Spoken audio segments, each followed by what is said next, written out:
Hey everybody, it's Brian back with Inspiring How You See That. We're the channel that talks about all different kinds of music and entertainment, and we interview some of your favorite artists. Today I have a very special guest with me. I have Devon Cox from Fortunate Losers. Devon, thank you so much for spending this time with us. No problem, brother. Nice. So you're up actually in Sudbury, Ontario, correct? Yeah, way up north. Nice, nice. Have you lived there your whole life? Yeah, born and raised in Sudbury. Very cool. Yeah, up in the nosebleeds of Canada.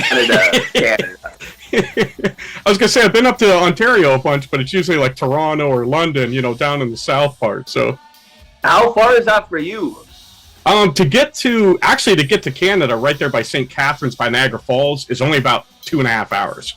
Well, that's not too bad. No, so to get to Toronto is only about 4 hours for me, because I'm in Erie, Pennsylvania, so across the lake. So, but an interesting thing, don't they actually film Letterkenny there in Sudbury? Oh, yeah. That's got to be a big thing up there.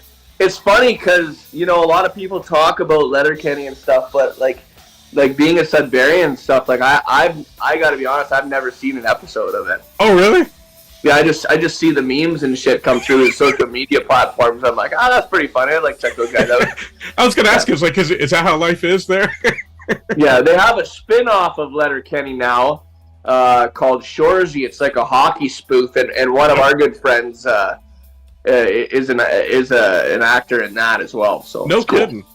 Very cool, nice. So let's go back. You're actually the lead singer, of course, of Fortunate Losers, and are you the primary songwriter as well? Yeah, I'd say probably 60-70% of the material that comes to fruition probably originates from me, but it gets changed so much, right? Like with the boys, with the team, and then again with the production and producer at the end of it, right? So sure.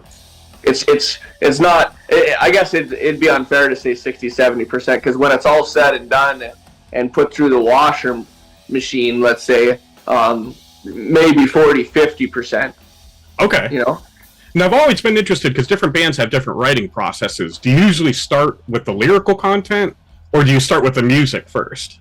I've never been able to start with the lyric, okay. and you know what? If I was able to do that, I'm trying to get better with that because then you become a better storyteller because you start off with a story and idea, almost like pop music.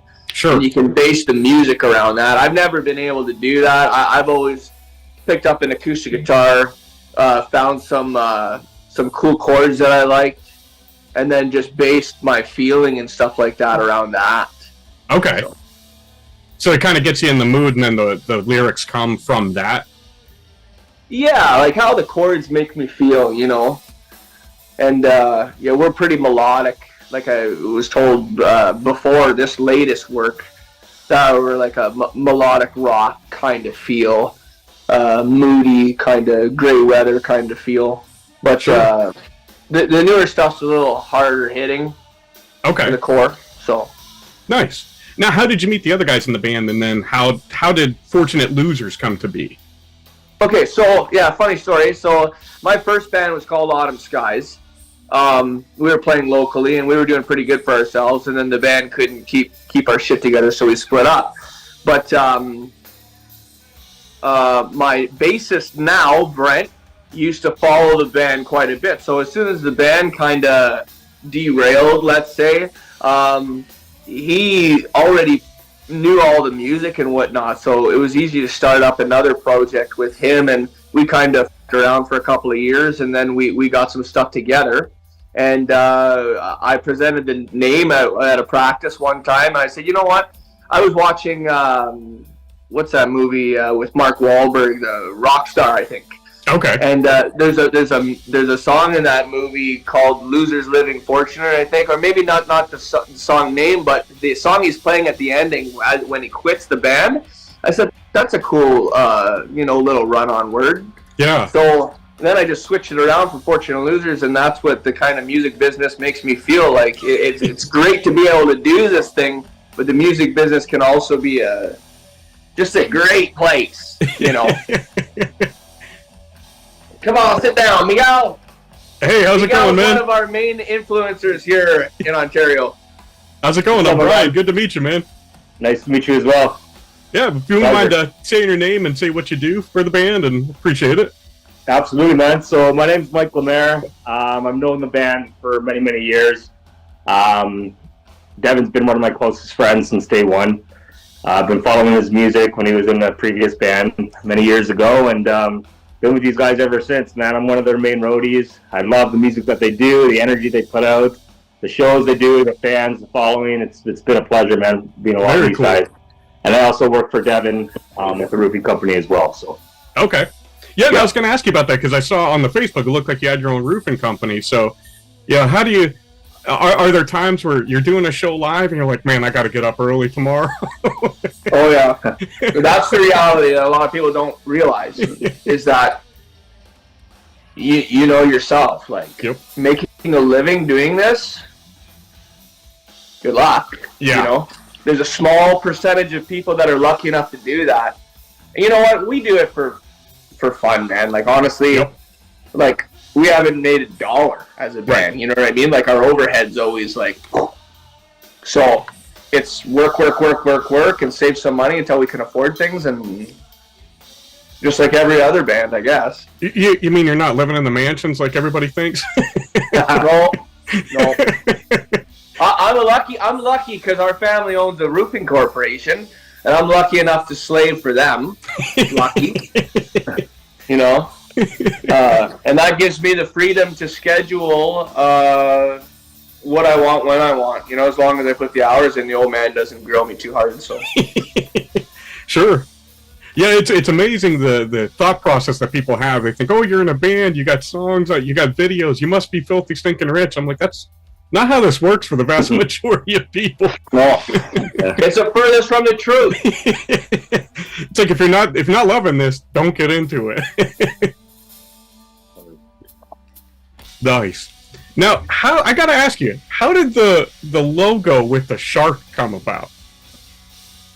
We purchased it off an American company. I've seen it on like a company that does like decals and graphics. I was coming across it and it was for sale for like $40. I'm like, that's rude. I'm like, I like that. And you know what? It's still to date. Like, we have a great big backdrop of that. Like, I don't know, 10 or 15 feet high, 20 wide, and people really dig that. I don't know why. It's because it's like offensive, but not at the same time. It's right. Like, I was gonna say I've seen a lot worse. No, right? Well, there you go. They're perfect. Thank you. Perfect example for it. Right. Now, being a roadie, I gotta ask you. So, you're you're probably carrying a lot of the heavy stuff for the guys. Is it just that the love of the music and the love of the band, you're like, it's worth it? Or what made you want to get into that? Just being with my boys, just getting up on stage and just being a part of the environment, man. Yeah. It's just the love and just, being around good people and, at the same time, get to meet a lot of cool bands in the process. But it's just being around your buddies, man, just helping them set up and, helping them push to the road for success. Sure. Absolutely. Yeah. And then you get to be a part of it, and it's like, okay, it's something that you built together. 100%, man. Yeah. Who you're with, what you're doing, place that you visit, it's all one big life experience. Sure. That you wouldn't change for the world, even though you're sleeping. And then, I ain't got to say it. we got an idea. And the people you get to meet. I mean, the stories you get to hear, the experiences that it's like, you can't buy with money. It's incredible. Yeah. I think we've met a lot of cool people on the road, man. 100%. Right, and we do have some dates coming up too pretty soon. That it's going to be just an experience for everyone to go get out there and just, play some new singles and just enjoy it, man. Nice. And that actually leads me to my next question. Do you guys usually play in Northern Ontario, or do you ever come down to like London or Toronto, down more Southern Ontario? Yeah. Ontario's pretty central. Like, we're pretty central Ontario, I guess you could say. Like, Toronto's only about 4 hours from here. Okay. And most of our shows are around Toronto, Ottawa, Montreal area. Okay. Like Sarnia sometimes. Northern Ontario, there's not too much of a market. Like, the next best city for us in Northern Ontario is 12 hours from here. So. Not worth the trip to go. Sometimes. Last time we played in Thunder Bay was with Pop Evil, the band Pop Evil. Okay, cool. From Michigan, I guess those guys are from. Pretty sure. Nice. So how was that? Open up for a band like Pop Evil of that caliber. Oh, it's always really interesting and really. I mean, we've gotten the opportunity to open up for some really cool acts so far. Some really big international recording artists and stuff. And how we get these opportunities, man. Like, there's so many good bands that can have these opportunities. We're just fortunate enough to have them. Like, there's nothing. We're not better than anybody else. It's just right place, right time, who and sure. I can think of another 200 bands that probably be able to take those opportunities on no problem. But I mean, it's an experience. Let me tell you, you'll learn a lot real quick. I can imagine. And a lot of it is really just taking advantage of your talent and then the opportunities that come up. Right. Just jumping on them, Yeah. And one of the things, the first song that I found you guys was Desire, which is one of your newest ones. And I couldn't help while I was listening to it, watching the video, it was like, man, at times you sounded exactly like Chris Cornell in Soundgarden, and at times I heard the band Red. It was like, both of those were in that song, and then I heard it as I listened to more of your music. What were some of your influences? I mean, I would think those two had to play a part. Who else influenced you guys? Well, it's funny that because I watched your video, and I'm like, Red? And then I started listening to Red, and I'm like, okay, I hear it here. I never even knew who Red was. Okay. And Soundgarden speaks for itself. I mean, I love Soundgarden. Chris Cornell is my boy, But yeah, Alice in Chains, Deftones, Smashing Pumpkins, the list goes on, but I'm really a 90s alternative kind of guy. Like, Lithium's my shit, Nice. So I just try to keep it to the roots and keep it simple. Nice. Now, do you find any kind of difficulty trying to break through with that? Because it's not, the radio pop crap that's played now. I mean, that's when rock was rock. So do you guys run into any kind of trouble trying to push through and get to people with it? But radio-wise? Yeah, radio, or just getting people in general to come into your show and listen to your music because they're hearing what's on the radio. Oh yeah, man, it's an uphill fight. Like, it's an uphill battle. Like, right now, while we've been talking, I've gotten about 6 or 7 email messages here from one of our agents down in Toronto trying to find us a publicist to help us push to radio platforms, radio curators, and even on let's say it's the Spotify front, Apple Music, stuff like that. It's all a battle. Yeah. They all want to know how much money you have, how much money you're willing to spend, what your rollout plan is, and usually it's a sticky one. Like, yeah, it's an uphill fight. Sure. The whole way. Absolutely. Yeah. So recently, what are some of the successes that you've had? I mean, obviously, like I said, you released Desire. That came out. How has that been for you guys and been received by people? I think it's been received pretty well.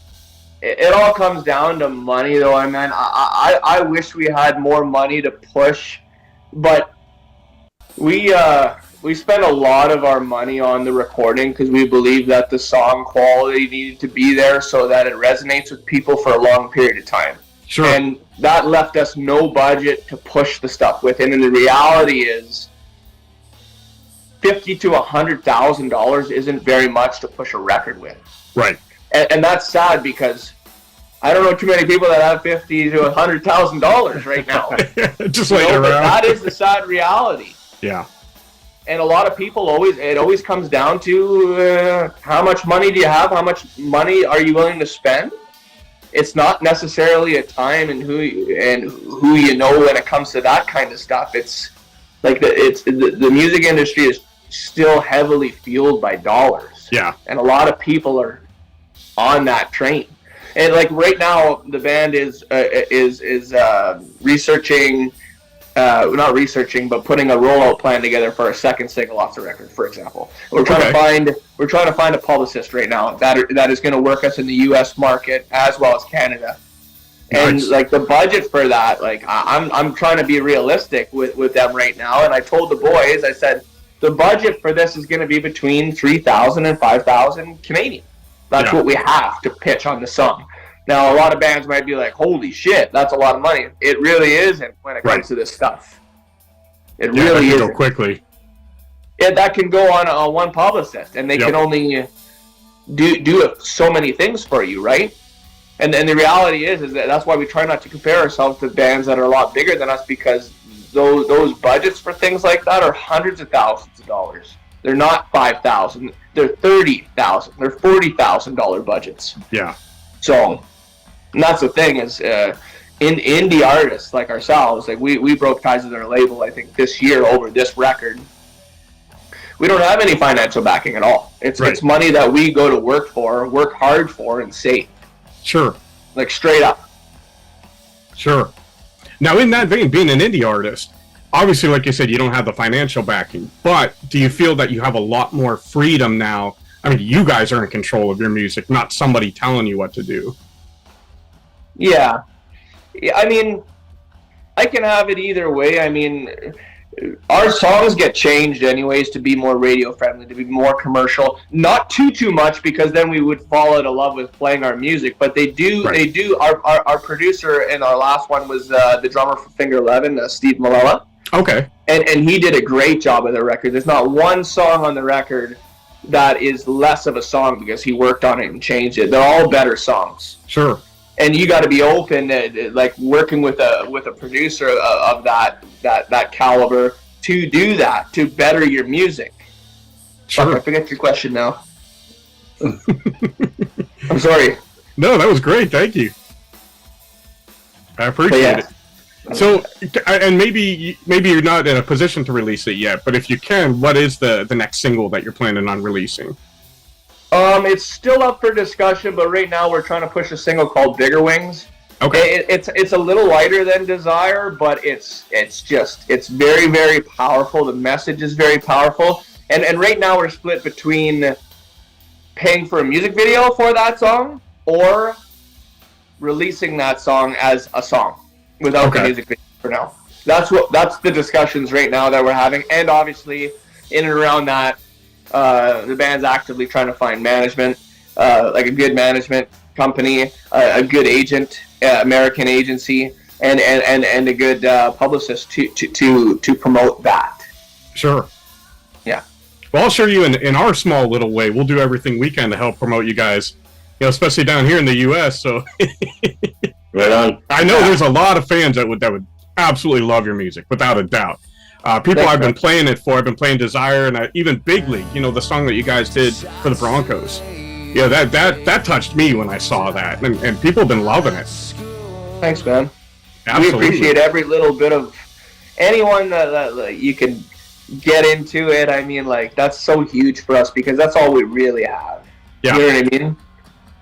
That's all we really have. Be like, go check these guys out, and if someone actually takes the time to do it, they'd be like, holy shit, Yep. We're not for everybody, but, like, for example, when I take a look at the Apple, our Apple Music analytics and Spotify analytics and stuff like that, I'm always surprised to see that it's Northern United States always are the top of our streams. It's we're not really, even though we're Canadian, we're not really a Canadian rock band. You know what I mean? Like, we're more geared to American rock radio. Gotcha. Like, so the hard rock sound, do you think that's more successful in America than up in Canada?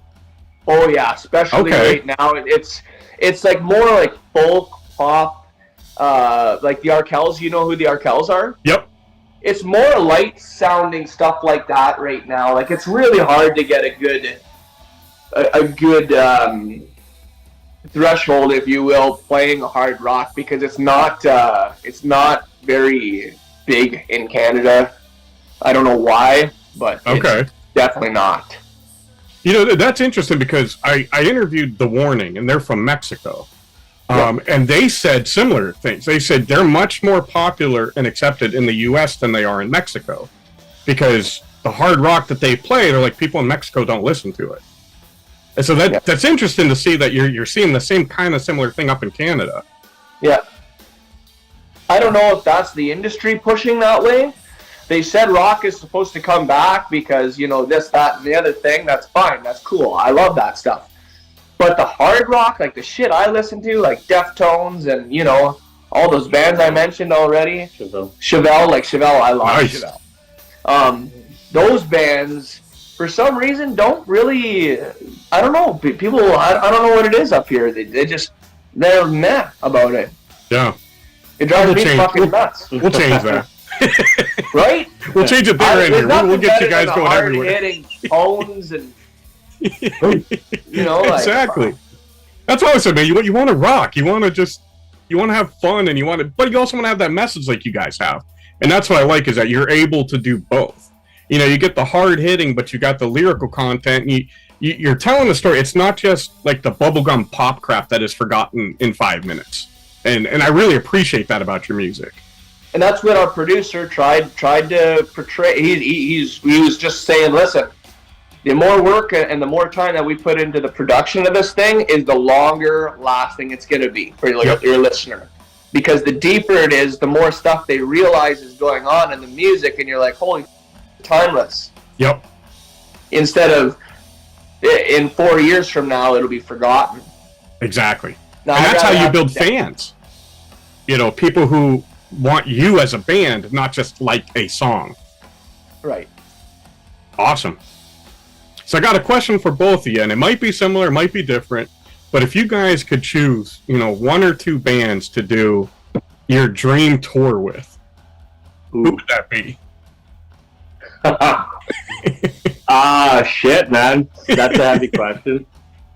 On a roadie perspective, it would be Deftones and Chevelle.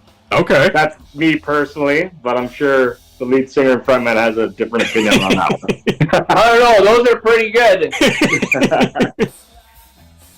Gonna be hard to top those. That's a good question. I mean, like, those to me, like in a dream world, that would be perfect for me. Sure. But realistically, right now, I don't know. Like, I don't know. I think it'd be cool to hit the road with Seether and Hinder or something like that. Ooh, nice. That'd be great. You guys would fit right in with that. Hey, what's this about 25% more for Canadian acts crossing the border now? Oh, really? What they're charging you guys? Oh yeah. Every time we cross the border, are you serious? We gotta pay $1,000 for the P2 working visa every year. That's ridiculous. Yeah. So that's supposed to go up 25% now. That's Biden, man. That ain't my fault. No. I'm not saying it's your fault. It's so hard to get down there. We've never played one show stateside. We're trying to this year. Yeah. We're trying to play in New York somewhere. I forget where it is. But we got to apply for our visas. They go through all of our shit at the border. You know, like we have to have that legend of stuff we're bringing across. Yeah. You know, it is a kind of a... That's ridiculous.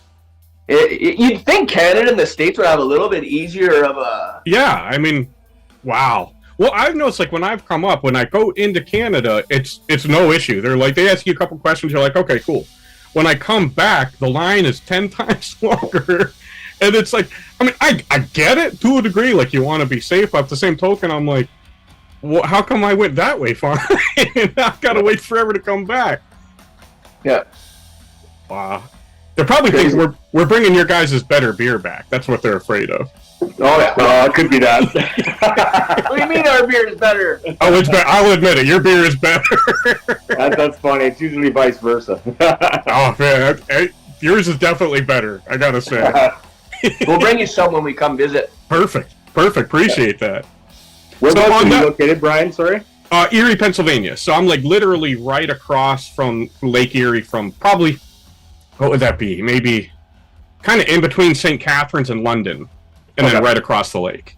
Okay, so we'll have to boat you in the beer. Just take it to Buffalo. I'll run up, grab it at Buffalo. Well, we're thinking about tying it to one of those balloons where they keep shooting them down. Yeah, but they wait till it's halfway across the country, so it'll get to me fine.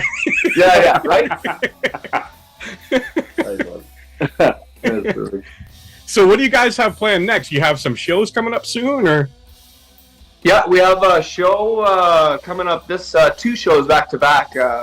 Ottawa and Montreal coming up February 24th, 25th, with a cool promotional company in based out of Ottawa called Pandemonium Events.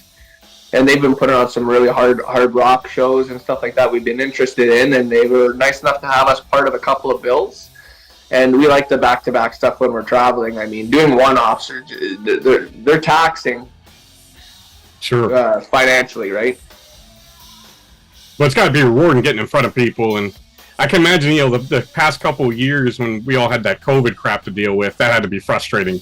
You couldn't go out and play. Yeah, we tried to do the damn, what do you call that? Play on Zoom and shit. Yeah. It just, not good. No, it's not the same. It doesn't sound good. Every time it breaks up, you're like, well, what? And then no. That's why we did 1 or 2 and we stopped. Yeah. We're like, all the roadie has to do is just hit record. That's right. Look pretty. I tried. Exactly. Guys, this has been awesome. I really appreciate you taking the time. Before we go, where can fans follow you guys online at?